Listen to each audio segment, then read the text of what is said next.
if we can go, we'll go back to your own career again, John. What, it was 4 Paralympic Games, was it? 4 games, yeah. And your last was Athens in 2004. Do you remember when you decided that this is it for me? Do you remember that moment? I did, and it wasn't until I came home. Because the thought had crossed my mind, and I said, no, I'll see how the games goes, because it was a long career, and I suppose, it was coming. I was getting older, so there were younger, faster lads coming through, so I needed to decide what I wanted to do.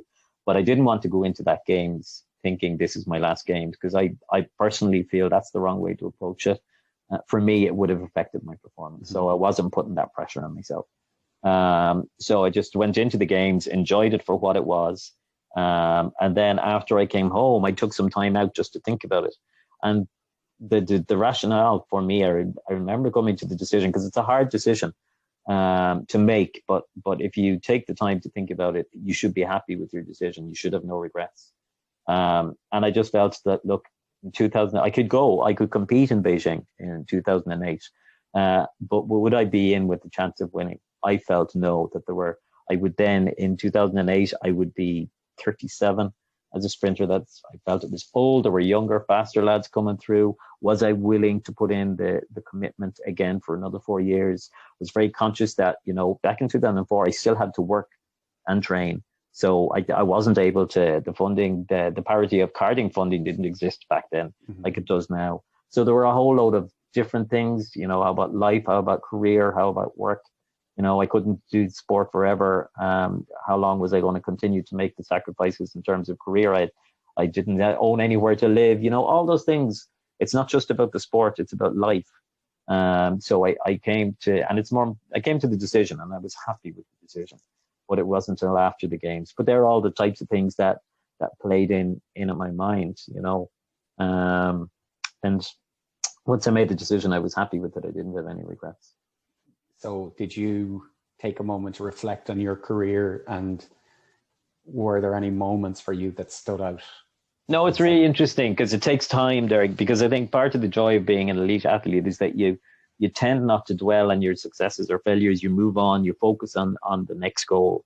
So you never give yourself credit for what you've achieved or what you've done. And there was an element of some of the things that, I was very proud of. I never got my Paralympic medal. I made 4 or 5 finals, but I never got the medal. But there's coming away from that, you have to say, well, did I do everything I could do to get there? And it says yes, and there were just better people on the day. So when you get to that point, you have to give them the respect that they deserve. So that's elite sport. That's the level of competition. Did I miss out on medals by 200ths of a second? Yes, I did. But that's the nature of the beast. That's the level you're competing at. So there was some level big, having to compete at that level, learning how to do it, some of the games, some of the performance, being European champion. They're all things that I'm very proud of, but you don't give yourself credit at the time. It's only afterwards when you're not regarded in the elite sports category anymore, and that you're rested in, you're living on your past experiences. So it's then you probably take it in, but it's only, look, they're all great, but there's a lot more to life for me now. As I say, Harry's 4, I'm married, I've got a job to do. So they're all lovely things to have, and I'm very proud of them, but they're not all in who what I am. That's wonderfully evading the question, John, and you've done a great job of it. But we've moved on from your career. So now, as the John Fulham you are now, look back at your career and give me a highlight. The European Championships. When you became champion. Yeah, but not that just with the quality of the performance, the just getting the European record, taking the 100 and 200 in the same year. That was a real highlight for me. And one interesting one that wouldn't feature for anybody else was the race that I did to qualify for Athens. I went over to Australia in January 2004, still seeking a qualification time. And it's one of the performances that I look back on. People talk about being in the zone. And to describe the zone, I can remember that race. I can remember every element of it from the start to the finish. And it was just one of my best races. And that's one that I'm personally very proud of, because I whooped ass, for want of a better term. And I came perilously close to the world record at the time. Like, that's my regret. That if I'd known how close I was getting to the world record at the time, could I have pulled something else out of the bag? Who knows? But it was, you know, and I remember the Australian coach saying to me afterwards, like, God, Jesus, I thought our world record was going to go just there. But look, but it accounts for nothing now. But it gave me a great sense of confidence at the time, going into a games as a getting older competitor. So it's really interesting. Yeah. So that really interesting that's to hearing you pick a race that wasn't, you know, at a major championships. Obviously the Europeans was your number one, but a race that wasn't at the games or anything like that. It's really interesting that, and I think it's very common for elite sports people, is that you picked the race where you put it all together rather than the race where you earned the most out of it in terms of medals or respect or anything else. It's just, I think that's probably an elite sport thing, is it? It is, yeah, it is, because your people would say, I'm less concerned about the medal, more concerned about the quality of the performance. And that's really where the difference between, I suppose that's where an elite athlete comes in. Like, don't get me wrong, the medal is the driving force behind it for each and every, but behind that, it's actually about the performance. If you're focusing on the medal, you're focusing on the wrong things. If you're focusing on what you do to get to that point, the medal is the reward. Right? But the time, I was more interested in the time. I was more interested in the sense of putting the pieces together and getting them right. So, yeah. So the curtain came down in your career as an athlete, and after 4 Paralympic Games and 20 odd years of competition, I suppose you'd be forgiven for saying thanks very much and best of luck, but that wasn't for you. You took the unusual enough pathway of volunteering. So I turned to the dark side. To the dark side. I became a blazer. Yeah. Blazer, yeah. I became a blazer. But it was interesting because part of the hard part of retiring is who am I? What do I do next? And I think we're much better now in terms of looking at athletes' life cycles and helping them retire and out of sport and making sure that they're prepared for the next step. So it was my focus. I'd given everything to it. So all of a sudden I had this huge level of time on my hands. And I didn't stay as athletics because I felt that if I did, I would be always competitive. I couldn't do it recreationally. So I moved away from it completely and went back to basketball, which I'd given up. And I enjoyed that as a team sport. Get a bit frustrated that not everybody would do what I wanted them to do when I wanted them to do it. But that's the joy of being an elite individual sports person, to move into a team environment. But the other part is, what else do I fill that time with? And for a long time, I filled it with work, which was a big mistake. But, you know, I eventually worked my way through it. And at the time, Anne Ebbs, who was one of our founding gurus in Paralympic sport, asked me, because she had seen me talk to Colin Murray and do a couple of media interviews, that she felt I had the gift of the gab. Would I be willing to come back and work with them in Paralympic to support them on the comm side? And I did. And then that ended up with me sitting on the board of Paralympics Ireland. So what it took was someone to come along and say, we think you'd be really good at that. Would you be willing to do it? So there was a bit of encouragement and there was a bit of foresight from man to think that, you know, this is somebody who could help the Paralympic movement, that has more to offer than just being an athlete. I actually think that's a really important point. When we look at succession planning and the movement going forward, it's about who's going to come next and what can we do ourselves to make sure that the next generation of athletes get the respect and the credit that they deserve. So that's how it happened. So then I went they sent me off to an all-world championships to do your job, Derek, and I learned some element of it. I wasn't as competent or as professional, never will be, as someone with your abilities. But John. No, take the compliment. Because they're few between us, Derek. You know that. I know. We're very cruel to each other. But from that point of view, I went along and learned some of the ropes. So I got to go and work on the media side for 2008 and 2012. And part of that, I enjoyed being involved. I learned the ropes. I learned about how the other side of the organization works that I never knew as an athlete. All the stuff that goes on to get a team to a games, to get an athlete to that level. I'd never understood the administration side of it. So it was a great learning curve there. And just understanding the part that you can play. What year did you become president, John? I became president after Rio. 2016 was it? Yeah. 2017. So we have our AGM, our elections, as we currently stand in the year after the games. Now, it's taking place again this May, and in a normal fashion, the games would be over at that stage, and we'd be celebrating the successes of our athletes. But unfortunately, due to COVID, our AGM is taking place before the games take place. So my term as president comes to an end in May, and I will be stepping down. I'm around the board far too long and under good governance, but also under allowing other people to come through and shine. That it's time for me to go. Yeah, I suppose that's the thing that maybe people aren't aware of, is that in May of this year, you'll be stepping away entirely from being president and from being a board member. From being a board member, yeah, absolutely. Yeah. It's right and it's proper that it is that way, because you shouldn't have people. I'm even proud could be said around the board too long as it stands. But I've enjoyed my time, and I've certainly it's been hard work, as you know, in there. Like the past 4 years has not been easy. It's been a hard slog, but we've got there. But we've done some amazing things as well. We've held a major international swimming competition. We've managed through a process of that hasn't been since in World War times, where our games were postponed. We've got a pandemic. You and I have not seen each other face to face for our bromance hugs. What a loss. What a loss. The world is at a loss. But all those things we've come through it, and we've got a new flock of athletes coming, who are looking to get to Tokyo now. We've got some old ones who are still there, and it's great to be part of that journey and support them. So we've done a huge amount, but there's a huge amount of work to do as well. Paris is nipping at our heels now, and we don't even have Tokyo finished. So there's one less year to get ready for Paris.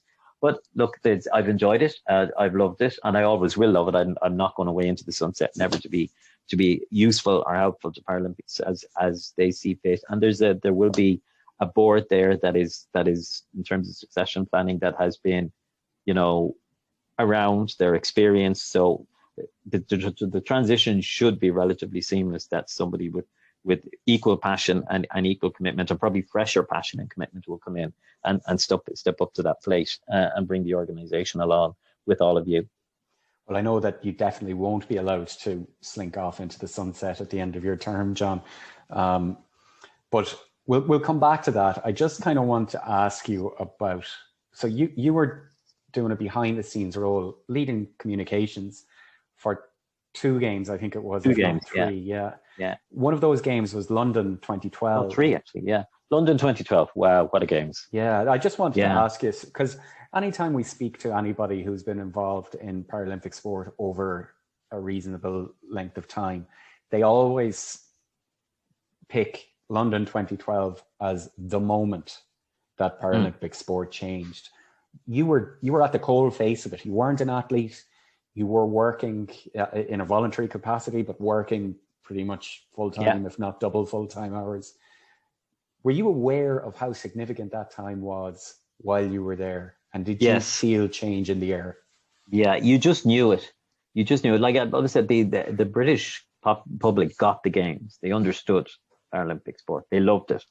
And look, I always feel personally that the British people really get behind their athletes. If you're watching BBC coverage, sometimes nauseatingly so that they're so biased, but they're fantastic behind them. And the Irish public do that as well. Actually, I'm sure if you're looking at it on the other side, you'd be like, oh, for God's sake, the Irish never stop. But they do get behind them, and that's why I just felt there was definitely something over there.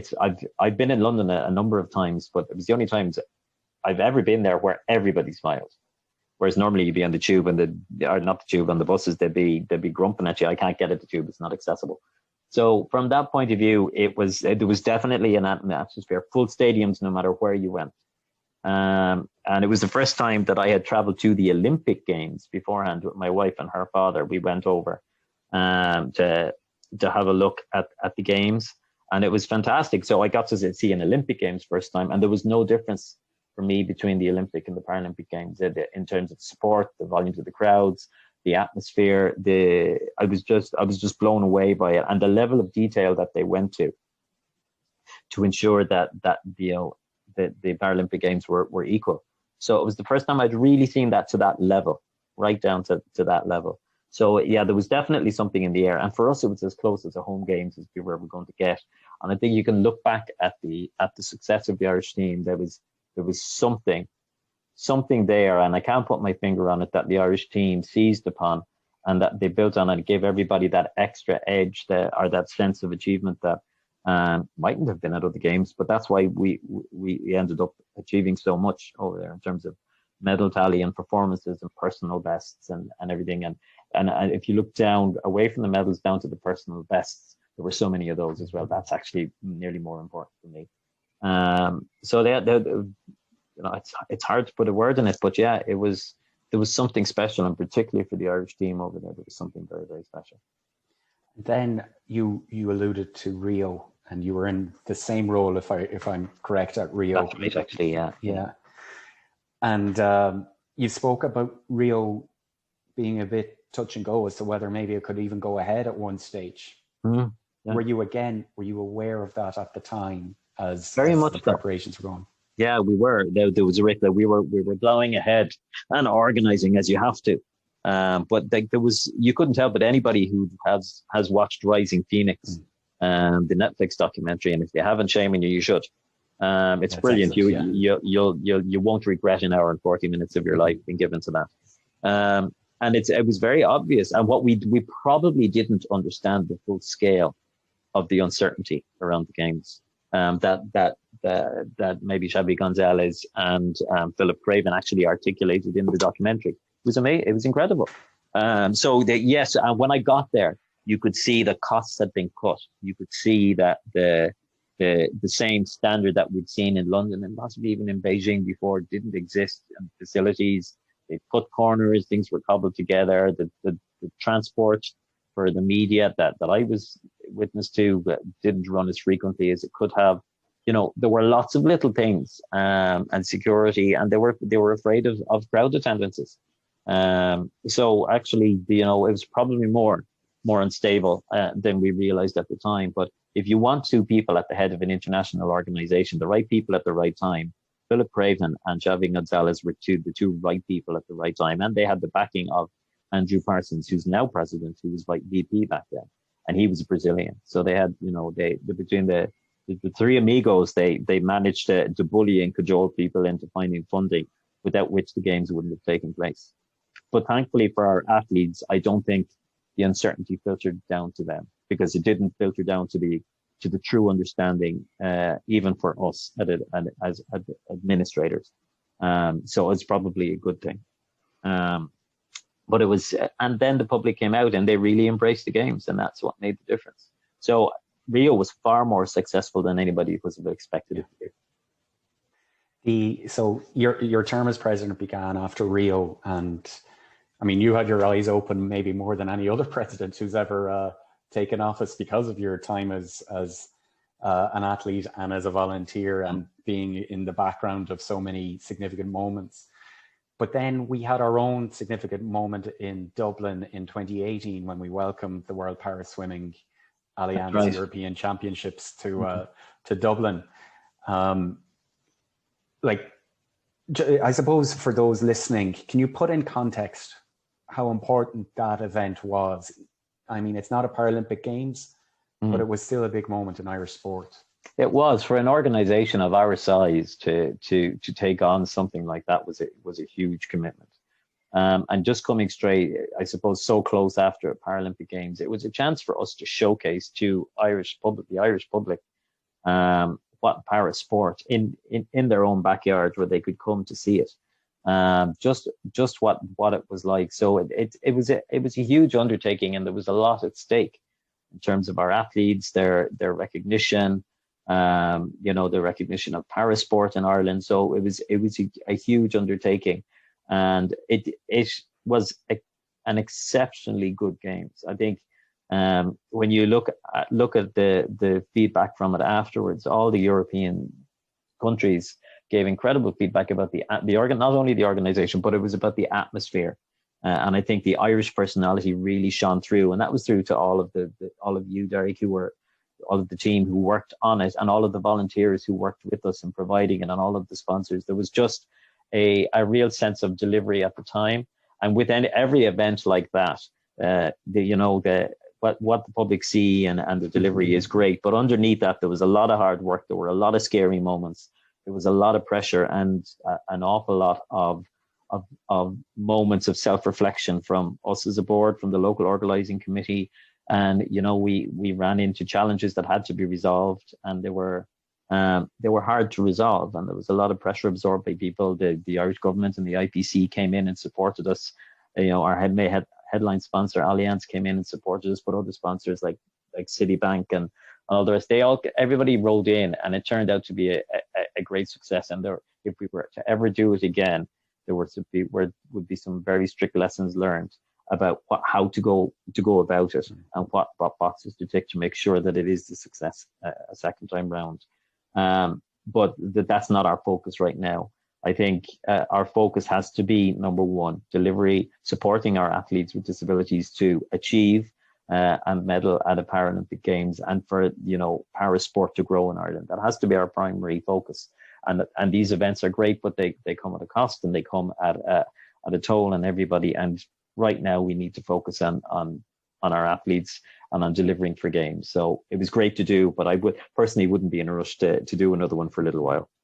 Did it give you a greater appreciation of what the amount of work that must go into a Paralympic Games? Or? Oh yeah, you do. It did, because there are so many bits and pieces in the background, so many elements of it. And I wasn't on the organising committee. I was on the board of Paralympics Ireland with oversight. But yeah, it was a great learning curve, and it was a great event, without a doubt. It was a great event. So that's one of the things we can be proud of as a parasport nation, that we delivered something. And the real yardstick is how the athletes feel about the event themselves. You'll always get the true feedback, and the true feedback from that was very ultimately very positive. John, your term is coming to an end, as we discussed, in the next month or so.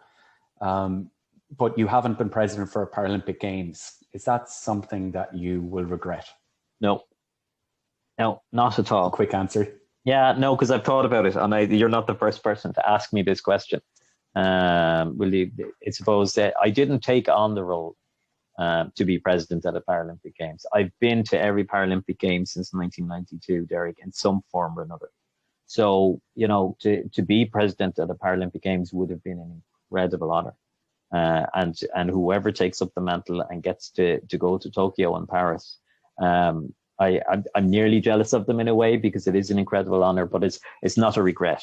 I was there to do a job and to try and support the organization and bring us along as part of that overall team to where we are now. And I've enjoyed it, so I don't regret not going to a games. It wasn't a motivating factor for me to take on the role. This year, then, because you won't be president, will probably break a run that's gone since 1992, in that it may be unlikely that you'll attend the games, because obviously there's no foreign visitors. And I'm not trying to be too final. There's still a chance. No, I won't be there. I won't be there. And it would have been interesting to be there, but it's just to see what it was like in how it's going to transpire. Because what people don't understand is, for the athletes and the coaches, they live in the village. They live in the competition venues, but there's a whole parallel world that exists behind the scenes, where dignitaries and sponsors and observers and media and all of that world and officials all operate. And there's a parallel universe of the same magnitude that has to be organized for that people don't understand. And that's the world that will be stripped down to the very basics. Like the focus for the Tokyo is to make sure that the athletes are safe and that they give them as good an experience as they can. So for me, it would have been interesting to see how that back world would have been stripped down, but that shouldn't impact the athletes. And I hope it won't. There will be changes, without a doubt. And just the whole restrictions in terms of COVID, and when you can enter the village, where you can go, what you can do, how long you can stay, very functional. So it would have been interesting to see that. But it is the breaking of the cycle, but the new incoming board and the new incoming president will get to enjoy that. And I suppose you will get to enjoy a totally different side of it, where you'll be sat in your most comfortable chair without the headache of the organisation that goes into it over the 2 or 3 months prior, and you'll have RTE and don't get me wrong, I'll miss it. Yeah, I will miss it without a doubt, because there is an excitement, there is an adrenaline rush from all of that as well, and I've loved every moment of it. Don't get me wrong.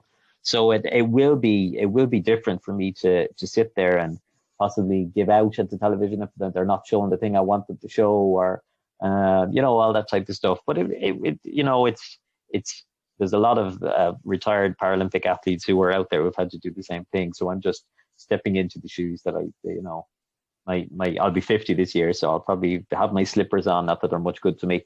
And I'll a day over 49, John. And I'll just sit there and watch it. And so it'll be very different, and I will miss it. But I'm like giving up competing. I'm comfortable with the decision that I'm happy to have made it. I suppose, and look, you've been really, really good with your time. We've been over and back throughout your 3 phases of your career. But I suppose if you wouldn't mind just to finish up maybe by projecting forward, and can you maybe tell me what you see in the future for Paralympic sport, and maybe what you would like to see in the next 10 to 15 years? Okay, well, what I would have put, there's a couple of things. What I would love to see is continued success for our athletes, and I believe the structures are in place.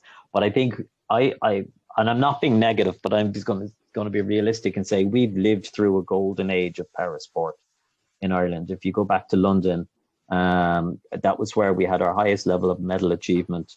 If you go back to Athens, we didn't have a gold medal, we had 4 medals. So, and it's very hard to maintain that level. So I would like to see I would imagine that there'll be a number of retirements after Tokyo, and there'll be a new flock of athletes that coming through that will take some time to build up. But what I would like to see is in 12 years or 16 years that parasport we're still competing, we're still holding our own, and that the supports and the structures have grown and developed to be at that, to keep us at that level. I would love to see and I think it will happen because there's a really committed team of people there. I would love to see that parity of esteem grow, that awareness of parasport, and that recognition of our athletes for who and what they are will be at the next level.